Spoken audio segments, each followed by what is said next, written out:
আছে, তাড়াতাড়ি এসো, এসো স্বামী, এসো, তাড়াতাড়ি এসো। দেখো দেখো, ওই পৃথিবীর কি অপূর্ব সৃষ্টি, এ এক অদ্ভুত হরিণ।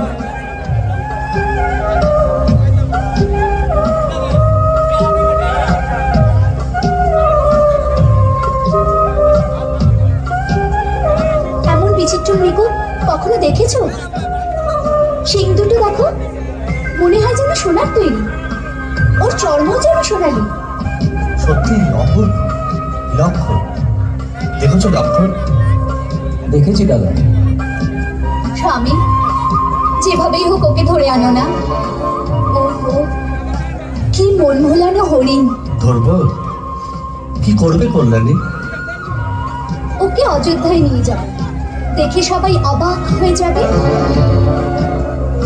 ওর পায়ে ঘুঙুর বেঁধে দেব, প্রাসাদে যখন ছম ছম করে ঘুরবে মায়েরা অতি প্রসন্ন হবেন।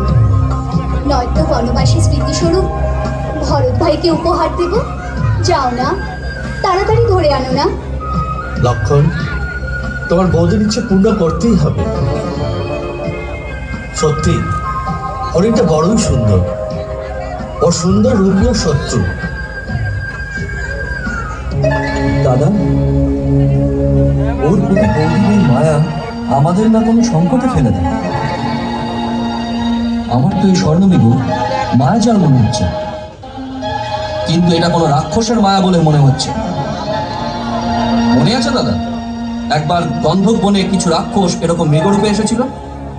ওহো, আপনারা দুই ভাই এভাবে তর্ক করতে থাকলে হরিণ পালিয়ে যাবে যে। আপনি আমার এটুকু ইচ্ছাও পূর্ণ করবেন না। লক্ষণ, মনে হয় সীতার মৃগকে না পেয়ে শান্ত হবে না। আমি যাই। লক্ষণ, যদি তোমার সন্দেহ সত্যি হয় তাহলে তুমি সাবধানে থেকো আর সীতাকেও রক্ষা করো। আমি জানকের ইচ্ছে পূর্ণ করার জন্য ওই সোনার হরিণের উদ্দেশ্যে যাচ্ছি। জীবিত অথবা মৃত ওই হরিণ নিয়ে শীঘ্রই ফিরে আসবো। সাবধান লক্ষণ, বনে অনেক রাক্ষস ঘুরে বেড়ায়। কোনো পরিস্থিতিতেই সীতাকে একলা ছেড়ো না। যথা আদেশ দাদা।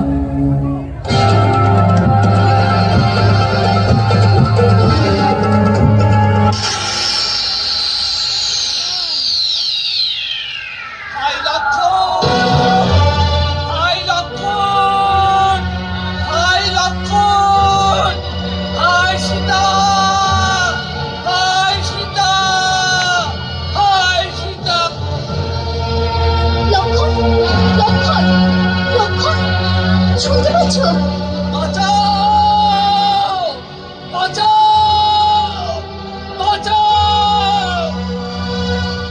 তোমার দাদা বড় আকুল স্বরে তোমায় ডাকছেন। অবশ্যই উনি কোনো বিপদে পড়ে থাকবেন। উনি কণ্ঠস্বর কত করুণ মনে হচ্ছে। বোধহয় রাক্ষস ওনাকে ঘিরে ফেলেছে। লক্ষণ, লক্ষণ, তুমি শোনোনি ওনার চিৎকার? শুনেছি বৌদি। তাহলে এখনো দাঁড়িয়ে কেন? যাও লক্ষণ, যাও, গিয়ে ওনাকে বাঁচাও। লক্ষণ, কি হলো? তুমি যাচ্ছ না কেন? কারণ আমি জানি দাদা কোনো সংকটে পড়তেই পারেন। বৌদি, আপনার স্বামীকে দেব, পশু, নাগ, দানব কেউ পরাস্ত করতে পারে না। এই কণ্ঠস্বর দাদার হতেই পারে না। এ কোনো ছল হবে। আপনি অধীর হবেন না বৌদি, ধৈর্য রাখুন। যার স্বামী সংকটে আছে আর সাহায্যের জন্য চিৎকার করছে, তাকে তুমি ধৈর্য রাখতে বলছো? লক্ষণ, তুমি কি রাক্ষসের ভয় নিজের প্রাণ বাঁচাবার জন্য যাচ্ছ না? আমি তোমাকে এত ভীরু কখনো ভাবিনি। বৌদি, আমার একটাই কর্তব্য, নিজের বড় ভাই শ্রী রামের আজ্ঞা পালন করা। আর উনি বলে গেছেন আপনার রক্ষার জন্য যেন আমি এখানেই থাকি। সেই জন্য আপনাকে আর কোনো পরিস্থিতি আমি একলা ছাড়তে পারবো না।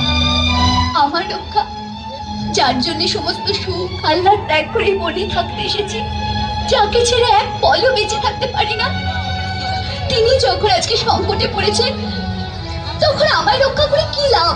লক্ষণ, যদি ওর কিছু হয়ে যায় তাহলে আমি এক মুহূর্তও বাঁচবো না। তখন আমার মৃত শরীর রক্ষা করে পালন করতে থেকো দাদার আজ্ঞা। ঠিক আছে, তুমি না গেলে এই ধনুপান আমাকে দিয়ে দাও। সবার যে শ্রী স্বামীকে রক্ষা করতে ভালোভাবেই জানেন। দাও।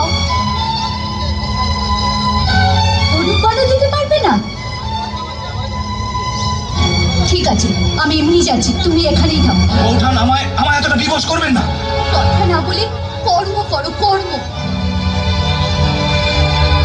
বেশ, আপনার আজ্ঞা পালন করার জন্য আজ প্রথমবার লক্ষণ নিজের প্রভু শ্রী রামের আজ্ঞার উল্লঙ্ঘন করছে।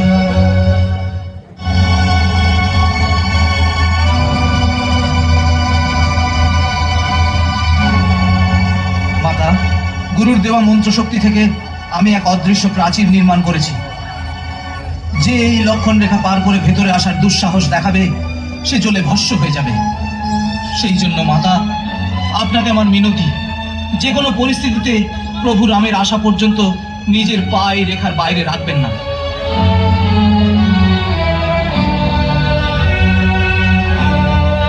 হে বনের দেবতা, সমস্ত প্রাণী, আমি মাতা সীতাকে আপনাদের সুরক্ষায় ছেড়ে যাচ্ছি।